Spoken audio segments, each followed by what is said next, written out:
Something told him to go. A whisper he couldn't ignore. Anthony Scott hadn't seen his grandfather's ranch in 2 years. Forgotten land, neglected property. But that morning, something pulled him there. He drove, expecting nothing. What he found shattered everything. A woman in the dirt. 3 babies in a wagon. His eyes, his chin, his blood. And the woman raising them? The maid he thought had simply moved on. She hadn't moved on. She'd been waiting. Not for him to find her. For him to find himself. What in God's name? Anthony's shoes sank into Montana dirt. There she was. Michelle Baker, his former maid, kneeling between corn rows, blue dress, white apron, hands working the soil like she owned it. But his eyes moved past her. To the wagon under the tree. 3 babies, red sweaters, blonde hair. One turned to look at him. Those eyes. His mother's eyes. And that chin. The cleft chin every Scott man carried. Anthony couldn't breathe. Michelle. His voice broke. Are those? She stood slowly, brushed the dirt off, faced him without fear. William, Henry, Malcolm, she said, each name like scripture. They're yours, Anthony. His knees buckled. 18 months. She'd been here, on his land, raising his sons, and he never knew. Why didn't you tell me? Her jaw set hard. I tried. Your number was gone. Your lawyers gave nothing. You'd moved on. She stepped between him and the wagon, and even if I'd found you, then what? I become your secret? They become your scandal? She shook her head. I wasn't going to let that happen, so I came here, to your grandfather's land, the only honest thing your family owns.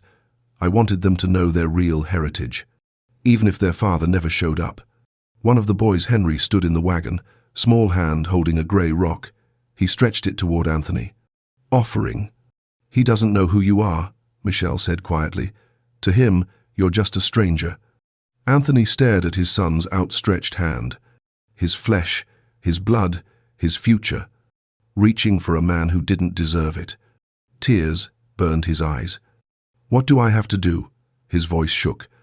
Michelle watched him for a long moment. Show up, tomorrow, and the next day, dressed for work, not wealth. Prove you can be consistent before you try to be their father. She turned toward the farmhouse. We'll see if you're serious, or just guilty. She walked away with his children. And Anthony stood alone, expensive suit, muddy shoes, shattered pride. Henry still held out that rock. Anthony took it. Small, warm, simple. But it meant everything. A son's trust, given freely, to a father who hadn't earned it yet. Anthony gripped it tight. Tomorrow, he'd be back. Tomorrow, he'd start becoming the man those boys deserved. Before we continue, like this video, subscribe, and tell me where in the world you're watching from. Because maybe you needed to hear this today. Maybe you're the one who moved on from something you should have stayed for.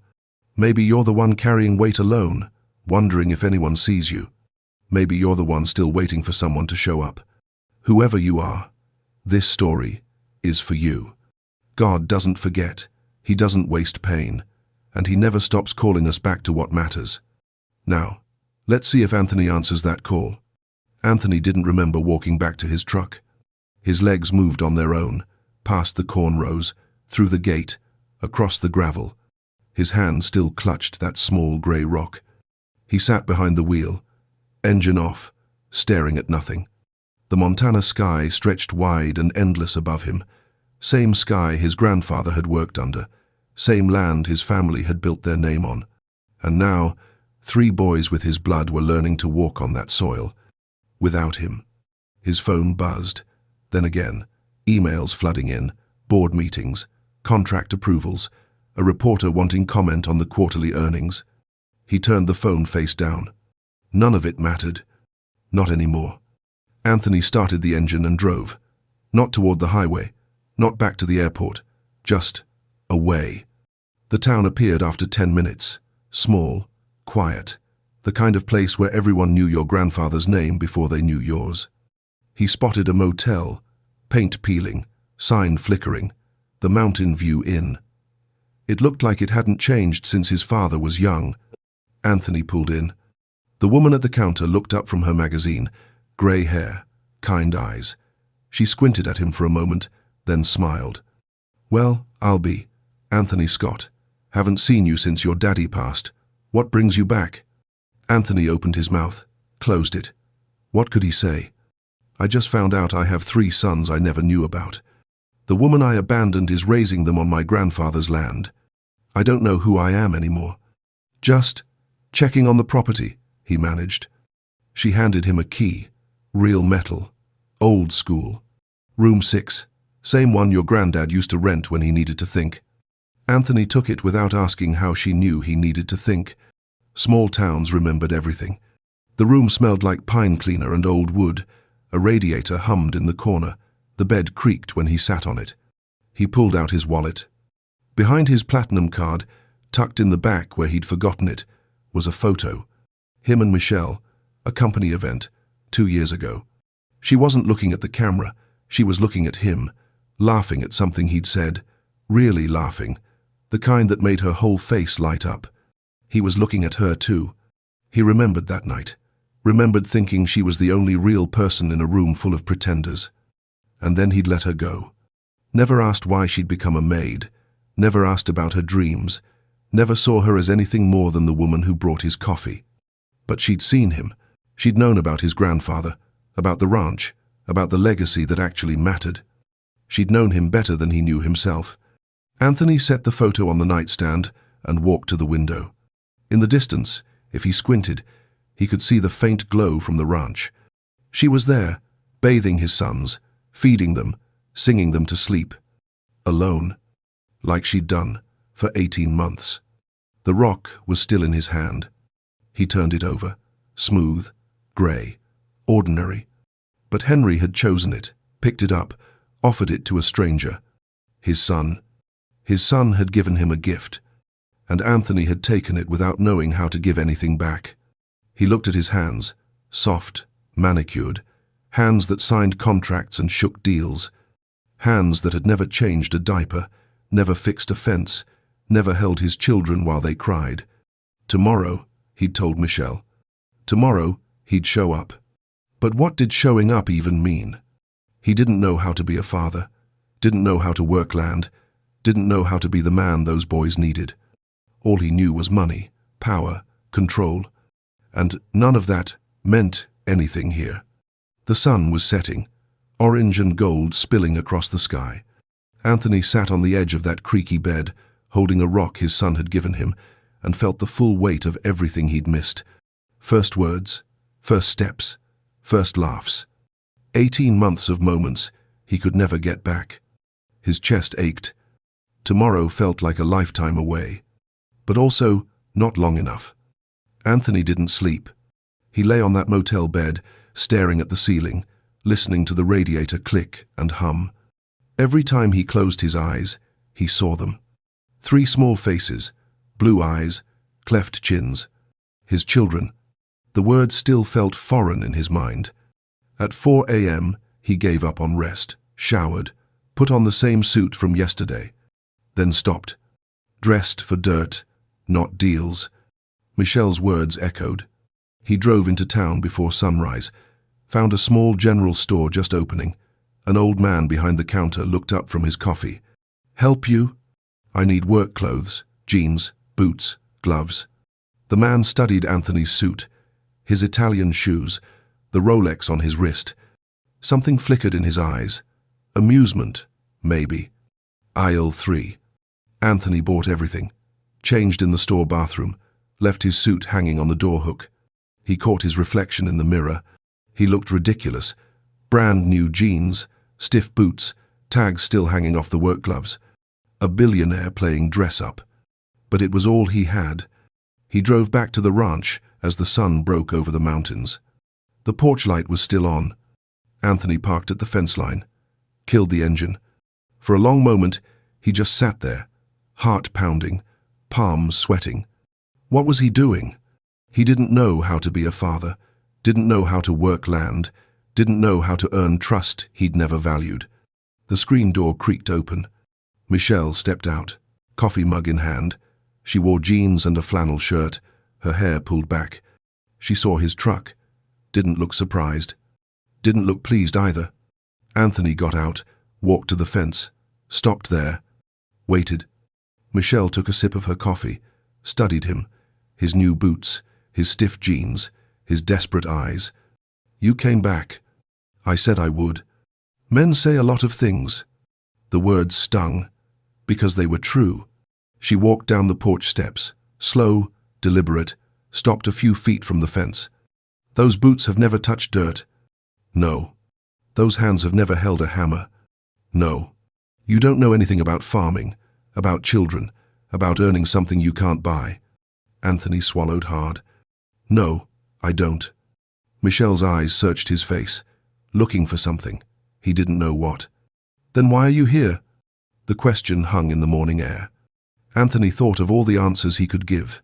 Guilt, duty, legacy. But only one felt true. "Because my son gave me a rock, and I want to deserve it." Something shifted in Michelle's expression. Just barely, a crack in the armor. She set down her coffee mug on the fence post. "The irrigation ditch needs clearing. East field, shovels in the barn." She turned to go back inside. "Michelle?" She paused, didn't turn around. "Can I see them, before I start?" Silence stretched between them. "Earn it." The screen door closed behind her. Anthony stood there, alone, new boots already dusty. He looked toward the barn. Then he started walking, one step at a time, the way trust is built. The shovel was heavier than he expected. Anthony gripped the wooden handle and drove it into the soil. His arms ached after 10 minutes. After 30, they burned. The irrigation ditch stretched out before him, clogged with mud and dead leaves, months of neglect packed into the channel. He kept digging. Sweat soaked through his new shirt. Blisters formed on his palms, then burst, then bled. He didn't stop. From the farmhouse he could hear sounds, small voices, laughter, the clatter of breakfast dishes. His sons were eating. Without him, Anthony drove the shovel deeper, again, again, again. By noon, his back screamed. His hands were raw meat. The ditch was only half cleared. He stood there, breathing hard, staring at his work. A corporate lawyer would have done this in an hour, a real farmer in less. Anthony Scott, billionaire, couldn't even clear a ditch properly. The screen door creaked. He looked up. Michelle walked toward him. No coffee this time, just a canteen and a small towel. She stopped at the edge of the ditch, looked at his progress, then at his hands. "You're bleeding." "I know." She handed him the canteen. He drank. Water had never tasted so good. "You should wrap those." "I'm fine." "You're stubborn." "I'm trying." Something flickered in her eyes. She tossed him the towel. "Wrap them. Infection won't help anyone." She turned to leave. "Michelle." She stopped. "Thank you for the water." A pause, then she walked back toward the house. Anthony wrapped his hands. The cloth turned red almost immediately. He picked up the shovel again. 2 more hours passed. The sun beat down mercilessly. Then he heard it. Small footsteps. In the grass behind him. He turned slowly. Henry. The quiet one, standing there in tiny overalls, those storm-blue eyes watching. Anthony's heart stopped. The boy held something in his hands. A cup, plastic, red. He walked closer, careful steps, like a deer approaching something unknown. Anthony didn't move, didn't breathe. Henry stopped 3 feet away, held out the cup. Water. He'd brought water. Anthony knelt down slowly, eye level with his son. "For me?" Henry nodded, solemn, serious. Anthony took the cup, their fingers brushed. Such small hands. "Thank you, Henry." The boy's eyes widened slightly, surprised to hear his name. Then, so quietly, Anthony almost missed it. "Mama said help." 4 words. His son's voice. For the first time, Anthony's throat closed, his eyes burned. "You did help, very much." Henry studied him for a moment, then turned and walked back toward the house, careful steps through the grass. At the porch, he looked back once, then disappeared inside. Anthony stood there, holding a plastic cup of water, hands bleeding, back broken, and for the first time in 18 months, he felt something crack open in his chest. Not pain, hope. His son had brought him water. It wasn't forgiveness, wasn't trust, wasn't love, but it was a beginning, and beginnings were all he had. By sunset, Anthony could barely stand. His back was locked, his hands throbbed. The ditch was finally clear, water trickling through like it was meant to. Small victory, but his body paid the price. He put the shovel back in the barn, stood there for a moment in the dim light. Sawdust smell, old wood, tools hanging on pegs, his grandfather probably hammered in. Everything here had history. Everything except him. He walked toward his truck, slow steps, each one hurting more than the last. The farmhouse windows glowed warm, orange light spilling out into the evening. Through the glass, he could see them. Michelle at the stove, stirring something, steam rising. William and Malcolm at a small table, crayons scattered, paper everywhere. Henry sitting apart, quiet, watching his brothers. A family, his family, living their life without him. Anthony stopped walking. His hand found the fence post, gripped it, steadied himself. He could knock on the door, ask to join them, ask to sit at that table. But he hadn't earned that yet. The screen door opened. Michelle stepped out. She saw him standing there, watching. For a long moment, neither spoke. The distance between them wasn't just the yard. It was 18 months of absence, years of blindness, a lifetime of privilege that made him think he could take what he wanted and leave what he didn't. She'd been the one left. Now she held all the power, and she knew it. "Ditch is clear," Anthony said. His voice sounded foreign to him, rough, tired. "I saw." Silence again. "I'll be back tomorrow. Dawn." Michelle nodded. "Once. Your hands need proper bandaging, not that rag." "I'll manage." "Stubborn gets you hurt." "I know." She studied him, those eyes seeing right through him. "You won't last a week. Men like you don't." The words cut. "Then I'll prove you wrong." Something shifted in her expression, not belief, not trust, but acknowledgement. "We'll see." She went back inside. The door closed softly. Anthony stood there until the stars came out. He thought about knocking, thought about asking to say goodnight to his sons, thought about all the words stuck in his throat. "I'm sorry. I didn't know. I want to do better." But words were cheap. He'd spent his whole life making promises, contracts and deals and handshakes that meant nothing. Michelle didn't need his words. She needed his presence.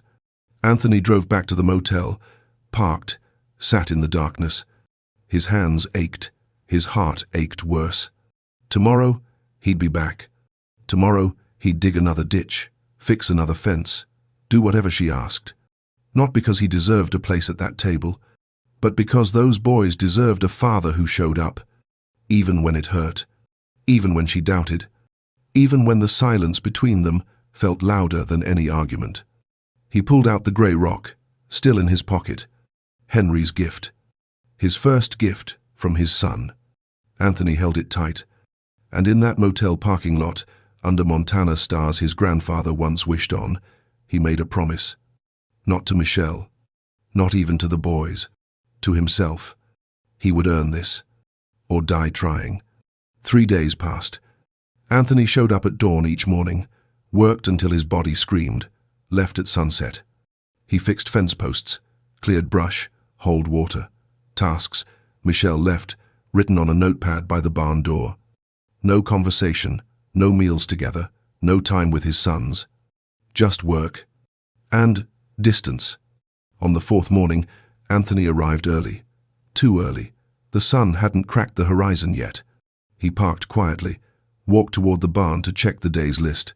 That's when he heard it. A sound from inside the farmhouse, drifting through the open kitchen window. Crying. Not a child. Michelle. Anthony froze. He knew he should leave, give her privacy, Pretend he hadn't heard, but his feet wouldn't move. Her voice came through the window, broken, raw. "I can't do this alone anymore, Lord. I can't." Silence. Then more. "I've been strong. I've been faithful. I've raised them the best I know how, but I'm tired. So tired." Anthony's chest tightened. "And now he's here, and I don't know if he'll stay. Don't know if I can trust him. Don't know if I'm protecting them or punishing them by keeping him at arm's length." A sob, muffled, like she was pressing her hand to her mouth. What if he leaves again? What if he gets bored? What if he decides we're not worth the trouble? Anthony stepped back. His boot crunched on gravel. The crying stopped. He moved quickly, quietly, back toward the barn. His heart hammered. She was afraid. Not angry, not bitter. Afraid. Of him leaving. Of him breaking their hearts. Anthony leaned against the barn wall, breathing hard. He'd been so focused on proving himself, on earning his place, on showing up. He never considered what it cost her to let him try. Every day he came back, she had to hope again. And every hope was a risk, a chance to be hurt, to watch her sons love a man who might disappear. She wasn't keeping him away to punish him. She was keeping him away to protect them. From him. The weight of it crushed him. He closed his eyes. All those boardrooms, all those deals, all those times he'd walked away from things that got complicated. She knew that man. She'd been hurt by that man. And now she was watching, waiting, for that man to show up again. Anthony looked down at his hands, calloused now, blistered and healing, different from before. But were they different enough? He pulled out the grey rock, Henry's gift, carried it every day like a talisman. He wanted to be worthy of it. But wanting wasn't enough. He had to become. Not for a week, not for a month. Forever. The sun broke over the mountains, light spilling across the land. Inside the farmhouse, he heard movement. Michelle composing herself, becoming strong again. Because that's what she did. Every single day. Alone. Anthony straightened up, wiped his face. He wouldn't mention what he heard, wouldn't embarrass her, wouldn't use her vulnerability against her. But he would remember it. Every time he wanted to quit, every time his body ached, every time he felt sorry for himself. He would remember that she'd been carrying this weight for 18 months. Alone, while he lived in penthouses. He owed her more than presence. He owed her proof. The barn door creaked as he opened it. The list was there, new tasks. He got to work. 2 weeks in. Anthony's hands had hardened, his body had adjusted, the work came easier now. But more than that, something had shifted. Small things. Henry bringing him water each afternoon, William waving from the porch, Malcolm toddling toward him once, curious, before Michelle scooped him up. Tiny bridges being built. Thread by thread. That morning, Anthony was repairing the chicken coop when he heard tires on gravel. Not his truck. Something else. He straightened up, wiped sweat from his face. A black Mercedes rolled up the drive. Polished, expensive, violently out of place. His stomach dropped. He knew that car. The door opened. Eleanor Scott stepped out. His mother. 72 years old, silver hair perfectly styled, pearls at her throat, eyes sharp as broken glass. She surveyed the ranch like it was beneath her, which, to her, it was. Then she saw Anthony. Her expression twisted. "My God," her voice carried across the yard. "It's true." Anthony set down his hammer, walked toward her slowly. "Mother, what are you doing here?" "What am I doing here?" She laughed. Cold, brittle. "Your assistant said you cancelled 3 weeks of meetings. Disappeared. No explanation. So I made calls, asked questions." She looked past him, toward the farmhouse. "And imagine my horror when I learned you'd been spotted here, playing farmer, with your maid, and 3 bastard children." The word hit like a slap. "Don't call them that." Eleanor's eyes narrowed. "Have you lost your mind, Anthony? Your reputation, your legacy, everything your father built, and you're here, in the dirt, with that woman?" The screen door opened. Michelle stepped out. She'd heard the car, heard the voices. She stood on the porch, still, watchful. Eleanor turned toward her. "You." The word dripped venom. "I don't know what game you're playing, but it ends today." Anthony stepped between them. "Mother, stop." Eleanor ignored him, her eyes locked on Michelle. "How much? Name your price. I'll write the check right now. You take those children and disappear, forever." Michelle didn't flinch, didn't blink. "They're not for sale." Eleanor laughed. "Everyone has a price, dear, even maids who get pregnant to trap billionaires." Anthony's blood went cold. "That's enough." "Is it?" Eleanor spun toward him. "You're destroying everything. For what? Some woman who spread her legs and got lucky." "Mother!" "No," Eleanor's composure cracked. "I will not let you throw away your father's legacy for this scandal. Those children will never be Scots. Never. I'll make sure of it. Lawyers, courts, whatever it takes." Silence. Then, from behind Michelle, a sound. Small footsteps. Henry appeared in the doorway, those blue eyes wide, confused, scared. He'd heard everything. Eleanor saw him, saw those eyes. Her own mother's eyes staring back at her from a child she refused to claim. Something flickered across her face. Gone in an instant. "Get in the car, Anthony, now, before you ruin yourself completely." Anthony looked at his mother, then at Michelle, then at Henry, standing in that doorway, looking at the woman who'd just called him a scandal. His son. His blood. Being told he was worthless. Something inside Anthony broke. Not his heart. His silence. "Leave." Eleanor blinked. "Excuse me?" "Leave. Now. And don't come back." "Anthony, those children are mine. That woman raised them with more dignity than you've shown in your entire life. And if you ever call them bastards again, if you ever threaten them again, I will cut you out completely." Eleanor stared at him. "You'd choose them, over your family." Anthony looked at Henry, at Michelle, at the life he was fighting for. "They are my family." Silence stretched like wire about to snap. Then Eleanor turned, got in her car, slammed the door. The Mercedes disappeared down the drive. Dust settled. Anthony turned toward the porch. Henry was crying, silent tears streaming down his face, and the trust they'd been building, thread by thread, hung by a single fiber. Anthony ran to the porch. Henry had disappeared inside, the screen door swinging closed. Michelle blocked his path. "Don't. He's upset. I need to—" "No." Her voice was firm, quiet, final. "You've done enough." The words cut deeper than Eleanor's ever could. "Michelle, I didn't know she'd come. I didn't invite her. I would never—" But she came. Michelle's eyes were wet, controlled, barely holding. "She came because you're here, because you showed up. And now my son heard himself called a scandal, a bastard, something to be erased with a check." Anthony's chest caved. "I'm sorry." Sorry doesn't unhear it. She turned and went inside.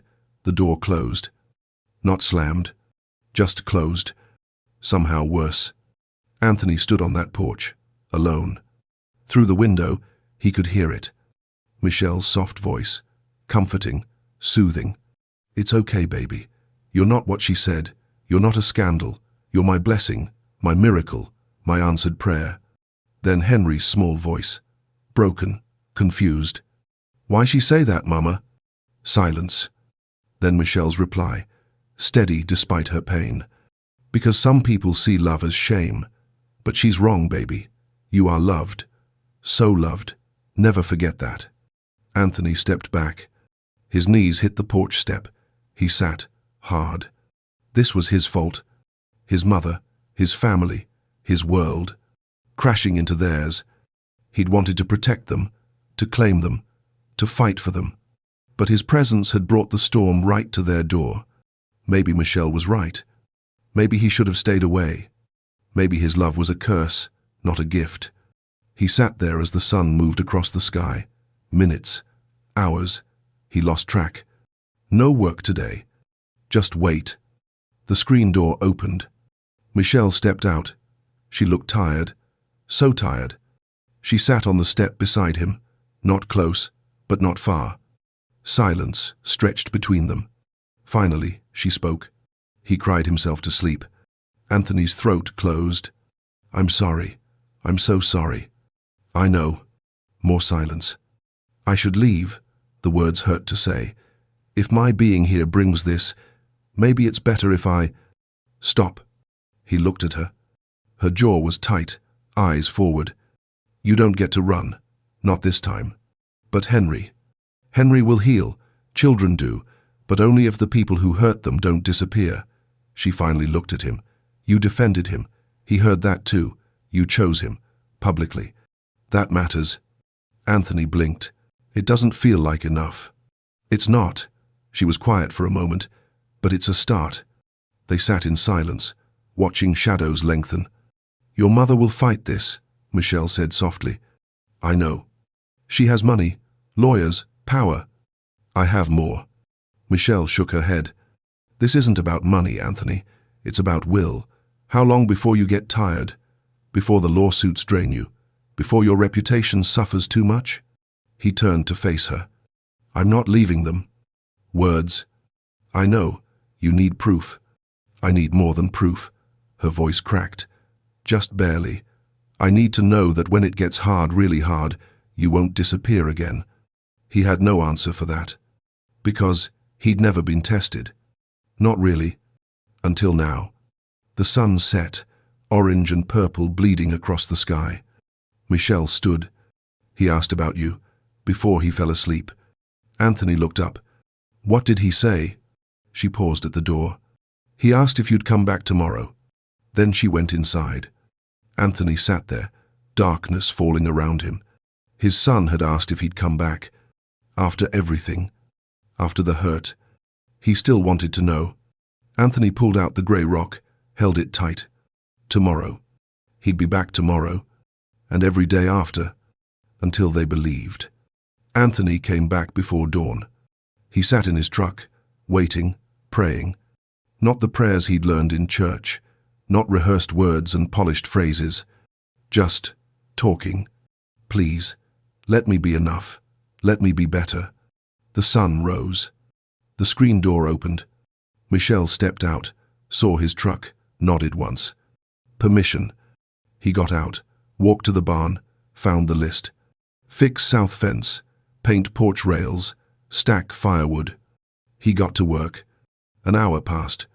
Then he heard it. Small footsteps, grass crunching. He turned. Henry. Standing there in his overalls, those blue eyes studying Anthony with something new. Caution. Fear. Anthony set down his hammer, knelt in the dirt.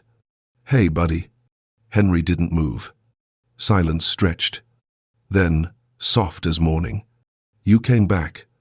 Anthony's heart cracked. "I'll always come back." Henry considered this, his small face serious, thinking. "The mean lady, she your mama?" Anthony swallowed hard. "Yes." "Why she say bad things? How do you explain hate to a child? How do you explain that blood doesn't guarantee love, that money can poison hearts?" Anthony chose truth. "She's afraid of things she doesn't understand." Henry frowned. "Afraid of me? Afraid of how much I love you?" The words came out before Anthony could stop them. Henry's eyes widened. Silence. Then the boy did something unexpected. He walked forward, slow steps, careful. He stopped right in front of Anthony, reached out his small hand, and placed it on Anthony's cheek. Gentle, curious, testing. Anthony stopped breathing. "You not mean like her," Henry whispered. A tear slid down Anthony's face, then another. "No, buddy, I'm not." Henry nodded, satisfied. Then he turned and walked back toward the house. Halfway there, he looked back. "You fix fence?" Anthony wiped his face, smiled. "Yeah, I'm fixing the fence." Henry gave a tiny nod. Approval. Then he disappeared inside. Anthony knelt there in the dirt, hands shaking. His son had touched his face. His son had chosen to trust again. After everything. The gift of that moment was staggering. He stood, picked up his hammer, got back to work. Around noon, Michelle came out. She stood on the porch watching him. He could feel her eyes. Finally, she walked toward him, stopped a few feet away. "He told me what you said." Anthony paused. "I meant it." "I know." She was quiet. Then, "Dinner's at 6, if you want." Anthony looked up. Her eyes were guarded, careful, but something else lived there now. The smallest seed of belief. "I'd like that, very much." She nodded, turned to go. "Michelle." She stopped. "Thank you for giving me another chance." She looked back at him, those eyes, seeing everything. "Don't thank me yet, just don't waste it." She walked inside. Anthony stood there, hammer in hand, heart full. Dinner, with his sons. At the table he'd been watching through windows. Finally invited in. Not because he'd earned it completely, but because he hadn't quit. Because he'd stayed. Because he'd chosen them over comfort, pride, and his mother's approval. The fence could wait. Tonight, he'd sit at a table with his family. And that was worth more than any empire. 6 months later, Anthony sat at the kitchen table, the same table he'd watched through windows, the same table Michelle had set for 3. Now set for 5. William sat to his left, Malcolm to his right, Henry across from him, Michelle at the head, where she belonged. They held hands, bowed heads. Michelle's voice, steady and warm. "Lord, thank you for this food. Thank you for this home. Thank you for bringing together what was scattered. Amen." "Amen," the boys echoed. "Amen," Anthony whispered. They ate mashed potatoes, roasted chicken, green beans from the garden Anthony had helped plant. Simple food, sacred food. "Daddy, more please." William held up his plate. "Daddy." The word still made Anthony's heart stop every time. "Sure, buddy." He served his son, wiped Malcolm's chin, listened as Henry told a story about a frog he'd found. Normal things. Holy things. After dinner, they moved to the porch. The boys chased fireflies in the yard, their laughter floating up like prayer. Anthony and Michelle sat in the old rocking chairs, watching. "Your mother called again?" Michelle said quietly. "I know. She's still threatening lawyers." "Let her." Michelle looked at him. "You sure? It could get ugly." Anthony reached into his pocket, pulled out papers, unfolded them. Already filed. Full paternity, legal recognition.